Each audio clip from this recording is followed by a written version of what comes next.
Hi, my name is Monica Tsethlikai. I am an assistant professor at the University of Utah, but I'll soon be transferring to Arizona State University. And I came out to the nation today because I've done some research out here as part of my postdoctoral training. I came out here in 2006 and I did 3 studies, and I now have 3 papers published on the research that I did out here.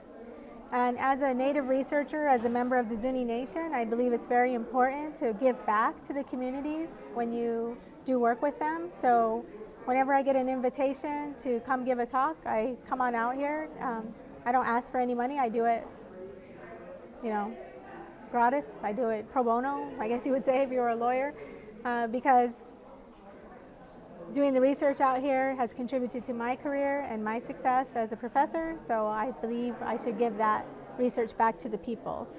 So I came out today to talk to the students about my life, how I became a professor, and why I do research today. So I started by just telling the students about the fact that I'm a Zuni Indian, but I grew up here in Tucson. My dad was very traditional Zuni Indian. He grew up speaking the language, but he went to boarding schools, and he was told all his life that the only way he'd ever be successful was to leave the reservation. And he was told to stop speaking his language and stop practicing his religion, so he didn't teach me how to speak Zuni. But he did take us back and forth to Zuni all the time to participate in the dances and the shaliko. We have shaliko every year in November or December. So I have a little picture. I don't know if you can see it. But this is wrong picture.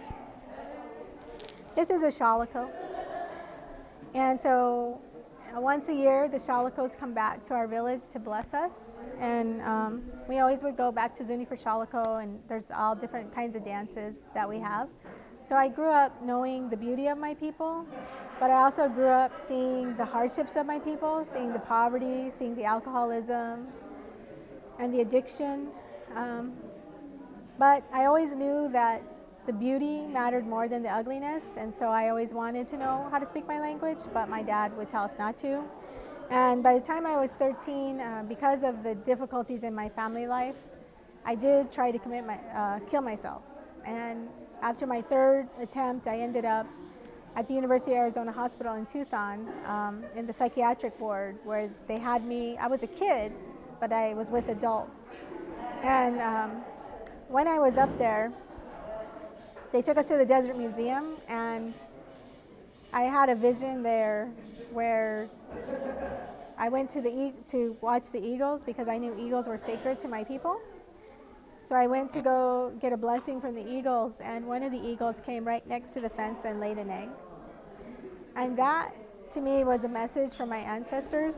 So I have this picture of the shaliko giving and the little koyemshi, the mudhead. This is what we call koyemshi, a mudhead. And I see it as he's getting a gift from the shaliko, but you could also interpret it as he's giving a gift. But for me, I see myself as this little mudhead, this little koyemshi. When I started my journey, I thought I was ugly and worthless. And I like to think about our story of emerging too when I think about my story, because when we started in the lowest world, we were lizard-like creatures. We had tails and feathers and things. But each time we emerged up into a world that brought us closer to our current world, we shed some of our animal-like features. And for me, my story is one of emerging too, because each time I listen to my ancestors and I embrace the beauty of my people, I drop some of the ugliness that was in my life. And when the ancestors came to me and laid the egg in front of me, to me that was a message that I shouldn't end my life, that I needed to live for some reason, that I had a purpose in life. And it took me a long time to figure out that purpose, and I did a lot of running. I like to run and meditate because I know running's always been a strong part of my culture and our people. Zunis are really well known for running, so our O'odham people are really well known for running. So I would run, and I would just ask the ancestors, I asked the Creator to tell me what the purpose is. Why do they want me to live? What do I need to do with my life? And I got into Notre Dame. I I graduated in 3.5 years, and I came back and I worked on the San Javier and Pasco Yaqui in the south side of Tucson as a juvenile probation officer. I worked with kids for 6 years. I did some work in Las Cruces, New Mexico before that, so I did a total of 8 years working with kids. And I just saw all the injustice out there. I saw that there weren't really any programs for our kids. People really didn't understand the world that our kids were living in, so they would tell, as a probation officer, I would have to tell the kids, don't drink, don't do drugs, stay away from people who are delinquent. But yet you go home and that's who's there. People who are drinking, drinking's going on, drug use, and people don't encourage you to stay sober. In fact, they do the opposite many times. So it was really hard for me to tell these kids, look, you need to get off probation, you need to stay out of the system, you need to go to school, when there was no support at home. And so what happens is the kids end up getting locked up, going to prison. And I couldn't take it. After 5 years of seeing kids kill themselves, get killed, end up in prison, kill people, I decided I needed to go back to school so that I could do research to change the way that people view Native children, because usually the message was like, there's no support for these kids, there's nothing good in their lives, we need to lock them up because there's no hope. And I wanted to go back to school so that I could write about the hope that exists, the strength that exists within our people. And so now, as a researcher, my research looks at, my research and my writing talks about the fact that we as a people have always known how to raise our children. We as a people have always known the best ways and the things to do to help our children learn and be successful. But colonization and genocide took a lot of that away, that knowledge away from our people. And so what was left was all the negative and the ugliness. But we have the strength and the power to rewrite the books and to rewrite, not just rewrite, but to create new knowledge, to change the way our children are being educated, to change the way our children, to change the developmental outcomes for our children. And I believe that the way is by going back to our traditional ways. Because as I argue all the time, we always knew what to do, but we weren't allowed to do that.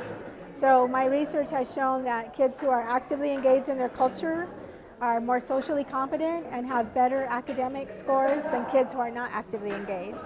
And in particular, children who know their language, children who are growing up at least exposed to O'odham, but maybe they may not even be fluent, but just hearing it promotes their cognitive development. So by 3rd grade, those kids are doing significantly better on verbal IQ tests than the kids who aren't growing up with their language.